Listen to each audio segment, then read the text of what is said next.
I'm leaving all my inheritance, the house and the car, to Christina. If you oppose, we're getting a divorce. I can manage just fine without you." My husband Darren suddenly declared he would give away the inheritance I received from my grandfather to Christina, our eldest son's fiancé. The man who was once so kind had turned utterly selfish. But now I know this is his true nature. I decided to play my trump card and bring both my husband and Christina down a notch. First, it seemed like the two of them had a big misunderstanding. So I decided to correct that. Imagining the look of despair on their faces, I began to speak. My name is Shiri. I'm 35 and work part-time while managing the household. Darren comes from a wealthy family that owns a business and he works in his parents' company. We met in college where I was raised in a very average household. He was a gentleman when we met, and I liked his laid-back demeanor. He never looked down on me, so we got along well. He was a bit naive, having been raised as a cherished son, but I loved even that about him. When my grandfather suddenly fell ill and passed away during our college years, Darren was there for me. I was devastated, but Darren helped me get through it. My grandfather left me an inheritance including a house and a car. Though the house is old, it's comfortable, so we moved in. Darren now uses my grandfather's car for his daily commute. We married when I was 24 and soon after our eldest son Tim was born. I quit my job to focus on raising Tim and taking care of the house. Tim grew up to be a kind man and works for a private company, not Darren's family business. Once Tim was grown, I started working part-time and began to socialize outside the home.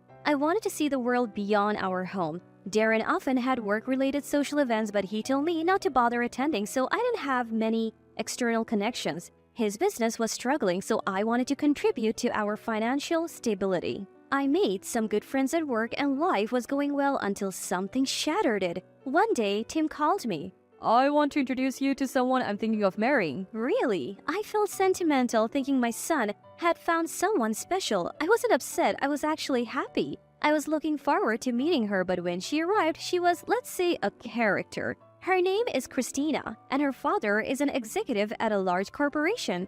She met Tim through work, and although they work at different companies, they continued to see each other and started dating. That wasn't an issue. Her personality was, in a word, Christina was a drama queen. The moment we met, Christina greeted me with an exaggerated, "Hello, you must be Sherry, right?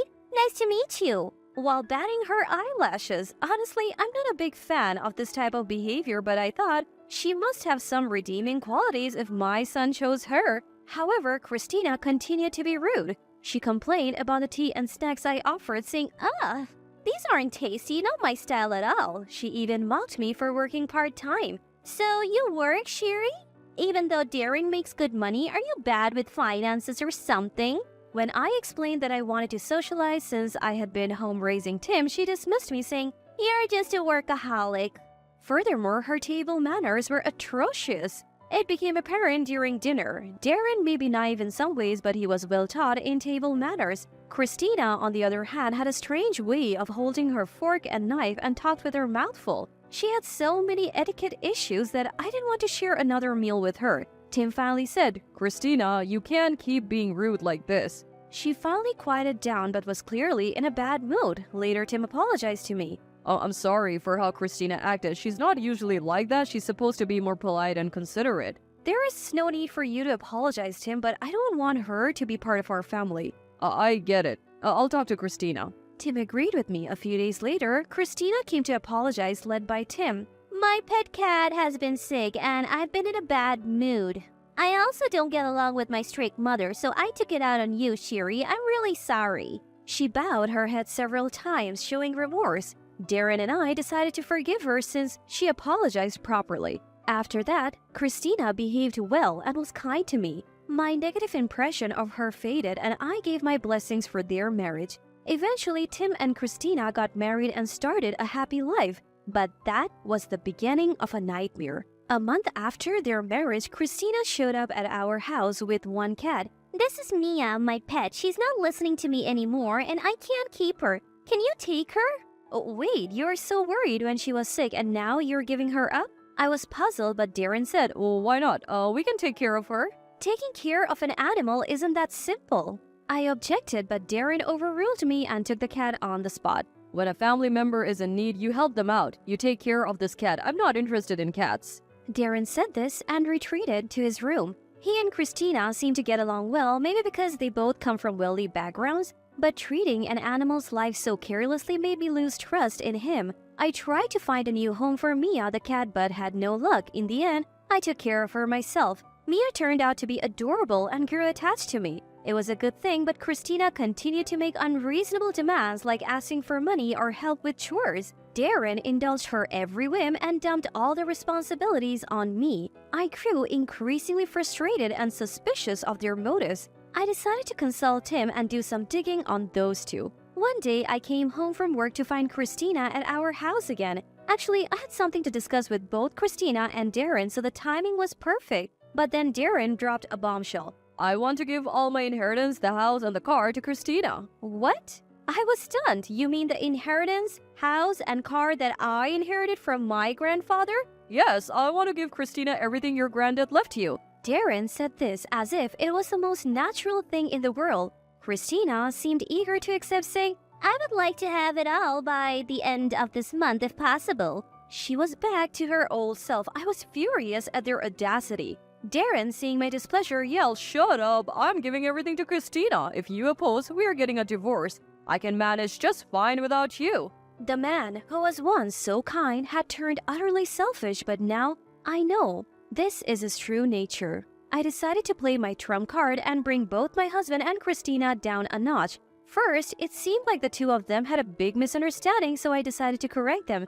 Imagining the look of despair on their faces, I began to speak. The inheritance, house, and car are all in my name, inherited from my grandfather. Darren, you can't just give them to Christina. But I'm your husband. We're family, so I should be able to. Inheritances usually go to blood relatives, so it can't be yours. Christina and Darren were dumbfounded. They had been clueless, charging ahead without knowing the basics. In the end, they were just naive, spoiled children. They had been raised in privileged environments and lacked common sense, but I had more to say. I decided to add another counterattack. Wait a moment. I went to my room and returned with several documents, showing them one in particular. The color drained from their faces. It was a report from a private investigator on Darren's infidelity. Arms crossed, I showed them a photo of the two of them looking quite cozy together. Darren started to stammer out an excuse. Oh, when I'm with Christina, I feel glamorous and at ease. Being with you feels like we're struggling. And it stresses me out. I mean, you are a responsible woman, and I thought you would handle all the difficult stuffs. Plus, you inherited things from your grandfather, so I married you. But I have reached my limit. His words turned into outright insults against me. It was clear Darren had been using me all along and felt no remorse. Instead of apologizing, you're making me uncomfortable? I will gladly divorce you and demand alimony. I pulled out divorce papers, already filled out on my end. You seem to want a luxurious life, so you would probably prefer to be without a commoner like me? You even said you wanted a divorce just now, but you're not getting anything from my grandfather. Darren looked at Christina, who was throwing a tantrum. Why is this so different from what we discussed? Now we get nothing and have to pay alimony? They both seemed panicked. They're wealthy. They should be able to afford alimony and buy their own houses and cars. Why the rush? I knew why. The investigation revealed more than just infidelity. I pulled out another document. Christina, you have debts, don't you? The investigation showed you frequenting consumer loan companies. You were planning to sell my house and car to pay off your debts, weren't you? Both Christina and Darren were speechless. Also, you two are just figureheads at your companies, right? You got your jobs through family connections and collect high salaries without actually working. Your colleagues are unhappy about it. Darren probably didn't want me to meet his coworkers to keep his poor reputation a secret. He pretended to care for me while hiding inconvenient truths. I had said all I needed to say. The more I investigated, the more their failures came to light. It was beyond infuriating. By the way, Tim knows all about it. He also thought something was off with you two, so he and I requested the investigation. The two grew even more frantic, but others knew about their deeds as well. Since it's a big deal, I thought I would teach that too. I thought I would share that when the front door opened and 3 people walked into the living room. One was Tim, and the other 2 were Darren's father, Kyle, and Christina's mother, Matilda. Both looked furious. We heard everything from Tim. You two have been having affairs, accumulating debt, and acting recklessly behind our backs." As Kyle confronted them, Darren and Christina looked at Tim as if to say, "Why did you tell them?" Tim spoke sternly. "I had a talk with Mom about this. We decided to inform both families about your and Dad's wrongdoing and take some sort of action. I can't forgive Christina's affairs and debts either." Tim was unusually angry. Christina hesitantly asked Tim, "Honey, when you say both families, does that mean people other than your mom know too?" Tim nodded. "Yes, in your case, your dad, your grandfather, and your grandmother know. Soon enough, the whole family will know, won't they?" Christina covered her face with her hands, looking like she was about to cry. "If everyone finds out about this, I can't go on living." Matilda glared at Christina. "Christina, you have really done it now." I heard that Christina's mom Matilda is strict about manners and would never tolerate infidelity. "Ever since you were little, you have been selfish. I was worried you wouldn't grow up to be a decent adult. I was strict with you because I loved you, even though you kept rebelling against me." Christina looked startled. It seemed like she finally realized her parents' love, but unfortunately, it was too late. Confronted by their parents, Darren and Christina began to spill the details of their affair. According to them, they had been having an affair since Christina was in college. They met and hit it off at a work-related party that Darren attended.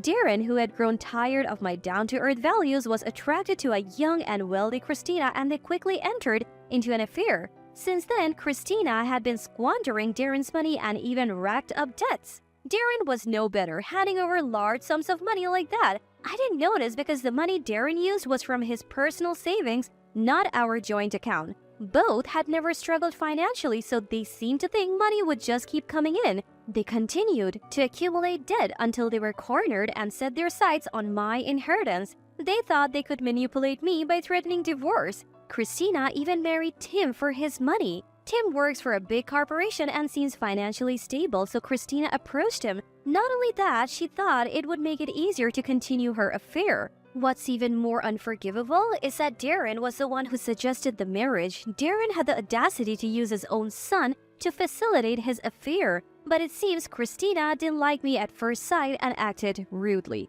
She almost jeopardized the marriage, so she pretended to repent to secure it. After hearing everything, Kyle was furious beyond words. "Oh, Darren is so selfish. I'm firing him." Hearing this, Darren was shocked. You're kidding, right? I gave money to Christina, so I don't have any savings left. You got me this job through your connections, and you've been paying me well. Look, I've been lenient because you're my son, but this is the last straw. Being soft on you isn't helping you. Plus, you know our company is struggling, right? We can't afford you anymore. The staff is fed up. You're fired. You're in your 40s. Figure it out yourself. Matilda said the same thing to Christina. "You've been messing with Tim and causing a lot of trouble for Sherry. Keeping you in the company will only bring harm. My husband and I have decided to fire you. Plus, there are allegations that you have been embezzling company funds. Multiple employees have tested that you have extorted money from them." "Oh, what? How did you find out?" In her panic, Christina confessed. She was trembling. "You are going to the police. Just because we are family doesn't mean I'll go easy on you." Faced with her crimes, Christina slumped, defeated. Then I served Darren with divorce papers again. Tim also pulled out divorce papers and showed them to Christina. I can never consider Darren as family again. Let's get this divorce over with. I feel the same, Christina. I can't love a woman who cheats with her own father and commits crimes. Darren and Christina hesitated, but when Matilda sternly said, "You have caused enough trouble. Sign the divorce papers," they complied. Tim and I submitted the papers to the courthouse that day and cut ties with them. As a result of a family meeting, Darren and Christina were disowned. Christina was lectured by Matilda for over 2 hours and then handed over to the police. Darren was kicked out of the house and now has to fend for himself. In the end, Darren and Christina, who once loved each other deeply, broke up. They blamed each other for their wrongdoings, which seemed to be the cause of their fights. Their parents apologized to Tim and me. They bowed their heads repeatedly, saying they had caused us great trouble by raising their children poorly. "We forgive you. The blame lies solely with Darren and Christina," we said. Tim also said, I don't blame you all since you have properly disciplined them. No matter how spoiled they were, Darren and Christina were the ones who actually caused the problems. They committed crimes of their own accord, not because their parents told them to, so we didn't blame the parents. Christina, due to her embezzlement and extortion, now had a criminal record and is headed for prison. Born into a privileged life, they ended up on a downward spiral. Matilda said their family would cover the compensation owed to Tim and me for now, but they would have to pay it back once they're out of jail. Darren managed to find another job, but at a much lower salary. I heard he's living in a rundown apartment, struggling to make the compensation payments and living a poor life. I think it's all their own doing, and I hope they continue to suffer. As for me, I have managed to keep my home and am living a peaceful life with Tim and Mia. With my part-time income and Tim's salary, we're not struggling financially. We spend our weekends having fun with Mia. Despite being caught up in a terrible incident, we have managed to resolve it and return to a happy, normal life. I hope this continues for a long time to come.